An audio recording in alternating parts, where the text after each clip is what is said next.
All right, in this video, we're going to be building a product that's been very popular for me, and that is these little sofa tables, entryway tables, whatever you want to call them. Now, this particular one, the finished dimension is going to be roughly 36 inches wide. It's going to be 14 inches deep, 30 inches tall. It's going to take us about 5.5 fence pickets in all to cut all the pieces that we need. I am actually short a fence picket, so I'll have to go and get me one. Well, we can get most of the project done. So what we're going to need here is we're going to need 4 pieces that are 34.5 inches long. And so what I would probably have you do is rip 2 fence pickets. These are 2.5 inches wide, so we'll get two rips out of 1 fence picket because the fence picket's 5.5 inches wide. And so if we do that, we'll get 2 sticks that are 2.5 inches wide, and we'll get both of these out of 1 fence picket. Okay, so and that's why we went with 34.5 inches long. So we're a little bit short of that 36-inch dimension that I was talking about, but we can't get 2 36-inch pieces because, of course, our fence pickets are dog-eared. So anyhow, I get these from Home Depot because they're not very green. They are treated fence pickets, but they're not that typical pressure-treated green material. So they're just a little bit more blonde looking. So I like the ones at Home Depot. But at any rate, 34.5, 4 of those. And then these are our legs. Those are 30 inches long. So our finished table is technically 30 5/8, but I just call it 30 inches. Okay. And then we're going to need 3 pieces that are 34.5 inches long. These will be for our top. So a couple options. We could do 2 pieces that were a full 5.5 inches wide, and then 1 piece that's 3 inches, because that will give us our 14-inch depth for our top. Or we could rip 3 of these to make that 14-inch dimension as well. It's just, whatever your preference is there. I will probably wind up ripping these 3 equal widths for my 14-inch dimension. Okay, and then we're going to need a total of 6 pieces that are 15 inches. And we'll show you what we're going to do with those. That's going to make up our bottom shelf. Now, so if we take, and then the only thing else that we need that we don't quite have enough of that 2.5 that we cut is we're going to need 4 pieces that are 12 3/4. So what I would do is take a fence picket, cut it to 12 3/4, cut 2 pieces that are 12 3/4, and then rip it to the width of 2.5. Then, of course, you'll get those 4 pieces. But then you'll have the whole rest of the fence picket that you can use for another project. And then also, I like to use these. You could use all fence pickets, but I like to go with these. So what I've done here, these are 12 3/4 also. I ripped a 2x6 and got me 4 pieces out of that 2x6 scrap that I had. If you can find them, I haven't been able to find them recently. Normally I have a good stockpile of 2x3s, which are exactly 2.5 inches wide, but I have not been able to find them locally. So I usually will just take a 2x6 and it's kind of interesting that a 2x6 doesn't really cost that much more than 2 2x3s. So, but we do have the extra step of having to rip it to that 2.5 inch width. Okay. So, and then we are going to use some wood glue, and then I like using the Type Bond too. I'm a big fan of the Gorilla Glue too, but I feel like this Type Bond gives has a little bit more lead time on the drying compared to Gorilla Glue. I don't know. I like them both. So, but I've kind of switched over to Type Bond too now. And then we're going to use our Ryobi cordless narrow crown stapler with 1-inch staples, because we're dealing with 5/8 material. And that's about it. So this can, of course, all be put together and used outdoors or indoors. Yes, you can use treated wood for indoor projects. Don't be scared. Your house is probably full of it already. Sill plates and things like that are done with treated materials. So don't be scared to use treated materials for your indoor projects. But like I said, this can be also used outdoors for plant stands and things like that too. So that's all we need to do. Now I have prepped all this. I took a 60 grit and hit all the corners and just give it just a light round over, took off any burrs.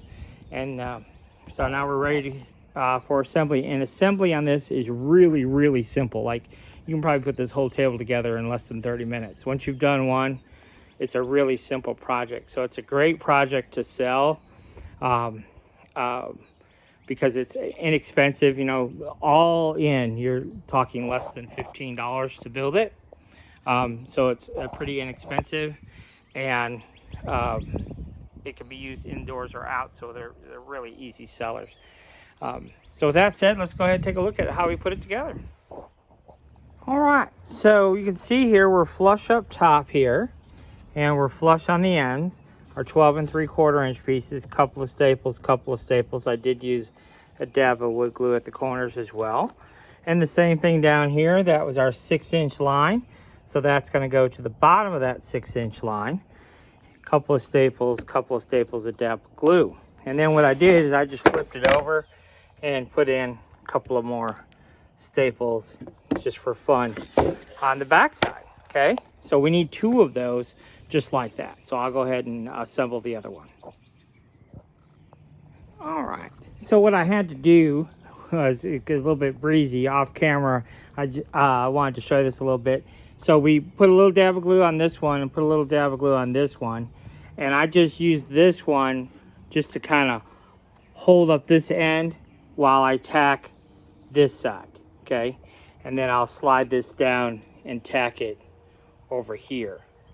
And then we have, of course, we'll do that at the bottom and all the way around. So it's really a pretty straightforward process. And I'm just using 2 or 3 staples there to hold that together.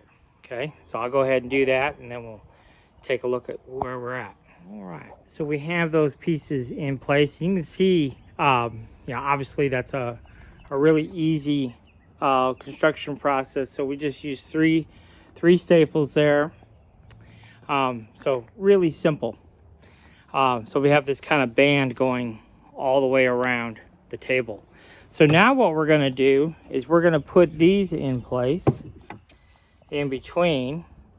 So there's 2 of those that will go at the bottom here, and then 2 of them at the top. We'll get those in place. We're just going to use a few staples from both sides on the outside, just for some added support there. All right, so we have those in place. And what I did was I just came from the inside here over to 9 inches. And came in inside 9 inches and put my board. Can't see my tick mark because it was upside down when I did it. But at any rate, come in 9 inches, and that will leave us roughly the same space in between. Not quite, but roughly. Okay. Same thing, top, bottom. So when we put our top on, we'll be able to staple on this edge, staple, staple. So our top will be nice and supported, as will the bottom. So now what we're going to do is we're going to find the center and start there, and then we're going to put 3 boards this way, and then 3, and then there will be a small gap. Okay, so we're going to find center on both sides, and then that's where we're going to start our our first board. And this board will overhang front and back a 1/2 inch. Okay, so but we're just going to measure over, find where center is first, and then we can place our boards in there. All right, so what I wound up doing is I wound up measuring the distance in between here, which was roughly 32 inches, divided that by 6 boards, which comes out to approximately 5 5/16. So I ripped each one of those boards down just a pinch on the table saw, and all those fit right in perfectly from one side to the other. A couple of staples, a little bit of wood glue also, and you're in business. So now really all that's left is the top, but I just have the one board for my top. So I have to run to the store and get me some more pickets. I usually always have a bunch of pickets on hand, but I've been building a bunch of stuff, so I don't have any more pickets on hand. But you can see basically what you do, just add a couple more of those and you're in business. One completed table. So what I'm going to do is I'm going to go ahead and get some more pickets, and we're going to rip these down to fit our top perfectly to that 14-inch dimension, and then add those, and I'll show you the finished product. All right, so there is the finished product. You see we did go ahead and add our 3 boards to the top. Those worked out to be about 4 5/8 of an inch wide. What I would recommend is going ahead and cutting 2 at 4 5/8 wide, and then getting a dimension for the last one. And in my case, it did work out to be 4 5/8. I wound up ripping them all the same, and it fit just fine. You can see, you know, this edge of the table, this edge of the table, it's nice and flush all the way. So that's all there is to it. That's the finished product. We sell a lot of them plain, just like this, or we do paint them and stain them as well. But so nice, simple, easy, inexpensive project to make. Have a few of these laying around. You'll definitely be able to sell them pretty easily. Thanks for watching.